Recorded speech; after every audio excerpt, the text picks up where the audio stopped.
Salam, apa kabar? Saya percaya bahwa kita semua di dalam berkat Tuhan.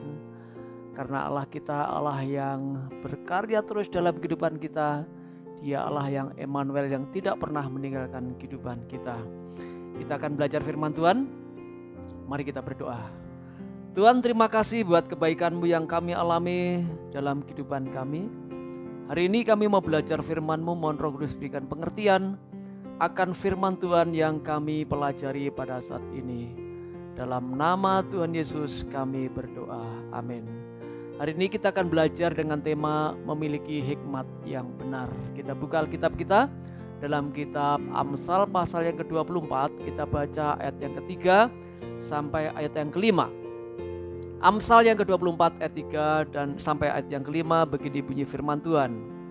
Dengan nikmat rumah didirikan, dengan kepandaian itu ditegakkan, dan dengan pengertian kamar-kamar diisi dengan bermacam-macam harta benda yang berharga dan menarik. Orang yang bijak lebih berwibawa daripada orang kuat, juga orang yang berpengetahuan daripada orang yang tegap kuat. Penulis kitab Amsal ini adalah Salomo. Salomo adalah seorang raja di Israel yang terkenal dengan kebijaksanaannya atau hikmatnya. Banyak hal dia kerjakan ketika dia menghadapi kesulitan di dalam tugasnya sebagai seorang raja. Satu kali dia pernah didatangi oleh dua orang yang memperebutkan bayi. Mereka merasa yang punya bayi itu. Akhirnya Salomo membuat keputusan secara bijaksana dengan hikmat.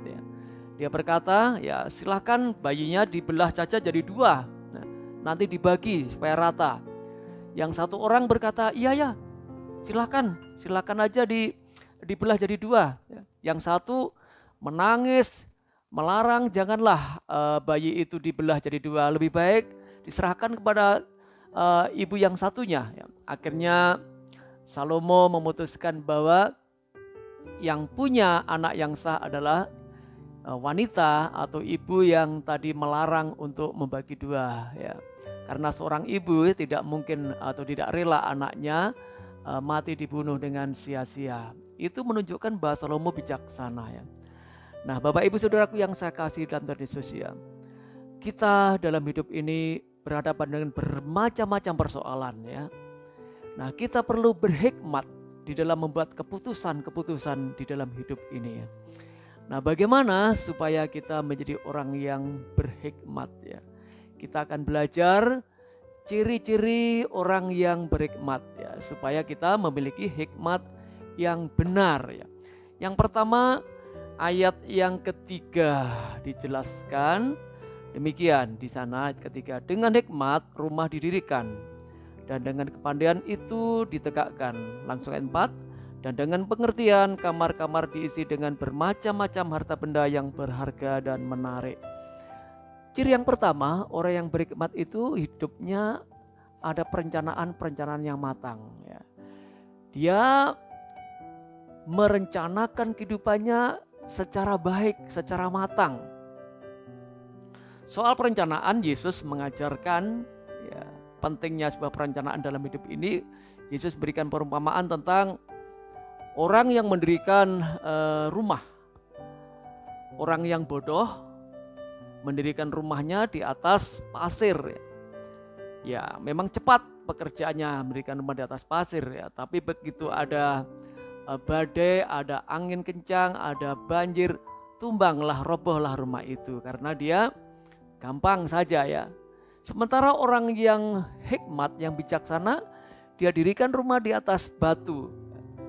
Memang kerja keras, dia berpikirnya ke depan. Ketika banjir datang, ketika angin besar datang, nah rumah itu diterpa angin, diterpa banjir pun tidak tumbang karena dasarnya kuat. Orang ini orang yang berhikmat. Nah, dalam hidup kita juga demikian. Mari kita punya perencanaan yang matang dalam hidup ini. Dalam hal apa? Tentunya yang pertama adalah dalam hal menentukan pilihan iman kita. Kepada siapa kita beriman, ini perlu kita rencanakan secara matang, kita pilih secara matang. Mari kita menentukan iman kita kepada pribadi Allah yang benar, yaitu Yesus. Yesus berkata dalam kitab Yohanes 14 ayat yang ke-6, "Akulah jalan dan kebenaran dan hidup. Tidak ada seorang pun dapat datang kepada Bapa kalau tidak lewat aku," kata Yesus. Jadi jalan kepada Bapa, kepada Tuhan hanya satu, lewat Yesus. Kenapa? Sebab Yesus yang memang datang dari surga, dia tahu surga. Nah makanya orang kalau pengen ke surga harus beriman pada Yesus. Itu keputusan yang harus kita ambil ya. Pilihlah iman yang tepat dalam hidup ini, yaitu pada Yesus. Berikutnya, mari kita rencanakan dalam memilih teman hidup secara benar ya. Khususnya bagi muda-mudi yang sekali kelak mau berumah tangga, atau bapak ibu yang mungkin sudah punya anak yang sudah cukup dewasa dan siap untuk menikah ya. Sebagai orang tua, mari kita berikan saran, pilihlah teman hidup yang tepat ya. Direncanakan secara benar ya. Teman hidup yang tepat yang harus kita rencanakan dalam hidup ini yang bagaimana ya. Tentunya orang yang sudah percaya Yesus, yang lahir baru, yang bertobat, yang mendukung pelayanan, suka hal-hal rohani, dan tentunya juga yang punya pekerjaan sehingga ketika membangun sebuah rumah tangga berjalan dengan baik ya. Jadi berikutnya adalah mari kita punya rencana yang matang khususnya dalam menentukan teman hidup. Ini bagi yang muda-mudi dan bagi bapak ibu yang putra-putrinya sudah siap untuk menikah ya. Berikutnya yang perlu kita rencanakan secara matang adalah soal bagaimana karir kita nanti, menentukan pekerjaan kita. Kita mau jadi apa nanti? Itu ditentukan dari sekarang, kita rencanakan sekarang. Apakah kita memutuskan saya mau jadi seorang pendeta? Ya, tentunya kita sekolah Alkitab, belajar firman Tuhan kalau pengen jadi seorang pendeta atau hamba Tuhan. Atau putra-putri bapak ibu pengen jadi seorang pendeta, ya arahkan supaya dia sekolah, belajar firman Tuhan, sekolah Alkitab ya. Mungkin anak kita atau kita sendiri, muda-mudi ya, atau yang masih sekolah, punya rencana saya mau jadi insinyur atau mau jadi wira swasta ya. Mesti direncanakan jauh-jauh hari secara benar ya. Jadi itu yang pertama ya. Orang yang berhikmat cirinya adalah dia punya perencanaan yang matang, yang jeli di dalam hidupnya. Ketika orang punya rencana yang matang, potensi-potensi untuk berhasil, potensi sukses itu sangat besar. Sebaliknya bagi orang yang tidak ada rencana-rencana dalam hidupnya, berjalan yang mengalir ya, potensi untuk sukses kecil. Bahkan ada orang berkata dengan lebih ekstrim lagi, orang yang tidak punya rencana dalam hidupnya menyiapkan kubur bagi dirinya ya. Mari Bapak Ibu Saudaraku, jadilah orang yang berhikmat. Cirinya adalah punya rencana-rencana yang matang di dalam hidupnya. Yang kedua, ciri yang kedua di dalam ayat yang kelima. Dikatakan dalam ayat yang kelima, orang yang bijak lebih berwibawa daripada orang kuat. Juga orang yang berpengetahuan daripada orang yang tegap kuat ya. Ciri yang kedua, orang yang berhikmat adalah dia menjaga wibawa di dalam hidupnya. Wibawa di sini bukan bicara soal penampilan lahiriah ya. Mungkin orang berwibawa, ada orang berkata kalau dia punya fisik yang kuat, ototnya kuat ya, punya pengetahuan yang luar biasa, oh itu orang yang berwibawa. Bukan itu Bapak Ibu Saudaraku ukuran berwibawa yang diajarkan firman Tuhan ya. Orang berwibawa adalah orang yang hidupnya terus berjalan di dalam kebenaran. Orang yang ketika ada persoalan-persoalan dia tidak melanggar firman Tuhan, terus berjalan dalam kebenaran, menangani persoalan terus sesuai dengan jalur-jalurnya Tuhan, itu orang yang berwibawa. Makanya dalam kitab Amsal 24 ayat yang ke-5 tadi dijelaskan, orang yang bijak lebih berwibawa daripada orang yang kuat, juga orang berpengetahuan daripada orang yang tegap kuat. Ya, artinya ukuran orang berwibawa itu bukan orang yang kuat fisiknya atau ototnya kuat, tapi adalah orang-orang yang punya sikap hidup yang benar. Ya, itulah orang yang berwibawa. Saya punya teman, Bapak Ibu Saudaraku ya. Ya, orangnya kecil ya.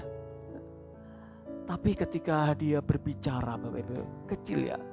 Ketika dia berbicara ya kepada kelompok orang-orang atau kelompok anak muda, orang dengar dia, semuanya mengiyakan dan setuju dengan apa yang diucapkan.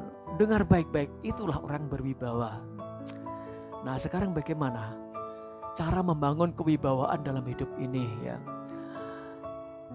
Yesus mengajarkan kepada kita, Yesus adalah pribadi yang berhikmat, berwibawa dalam hidupnya.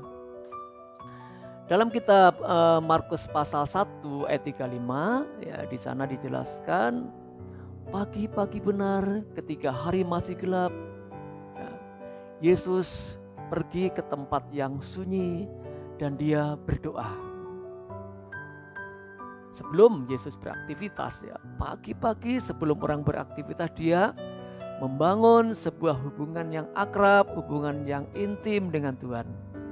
Jadi artinya apa? Jadi kalau kita ingin menjadi orang berwibawa dalam hidup ini, mari kita bangunlah hubungan yang akrab dengan Tuhan. Punya kedekatan dengan Tuhan di dalam doa, dalam firman ya. Kita punya keakraban dengan Tuhan ya. Ketika kita punya keakraban dengan Tuhan ya, maka kuasa Tuhan akan transfer ya. Wibawa firman atau transfer dalam kehidupan kita. Wibawa ilahi akan turun di dalam kehidupan kita. Sehingga ucapan-ucapan kita jadi berkat, tindakan kita jadi berkat ya. Orang dibangun lewat perkataan kita maupun tindakan kita.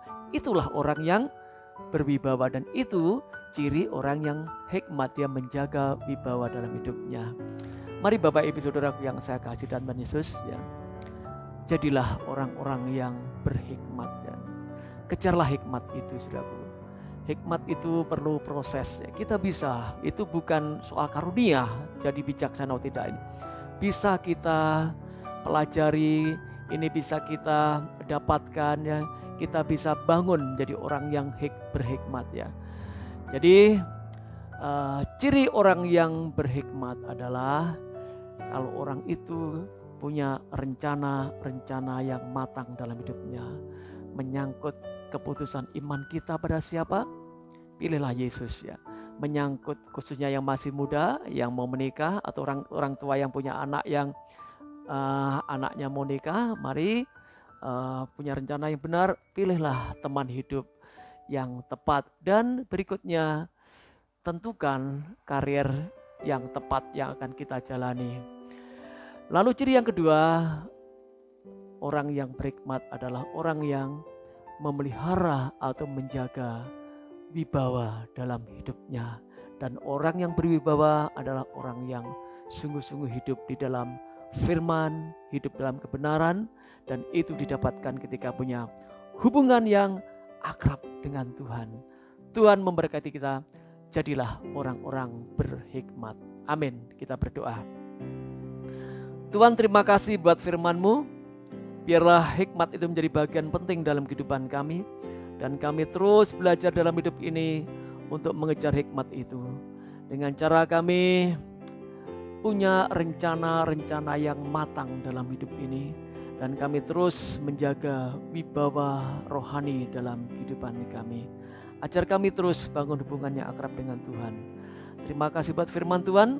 Biar firman Tuhan berkati kami, berkati jemaat-jemaat-Mu, berkati kami semua yang sudah mendengarkan firman Tuhan pada saat ini. Dalam nama Tuhan Yesus, kami bersyukur, kami berdoa. Amin. Tuhan memberkati. Salam.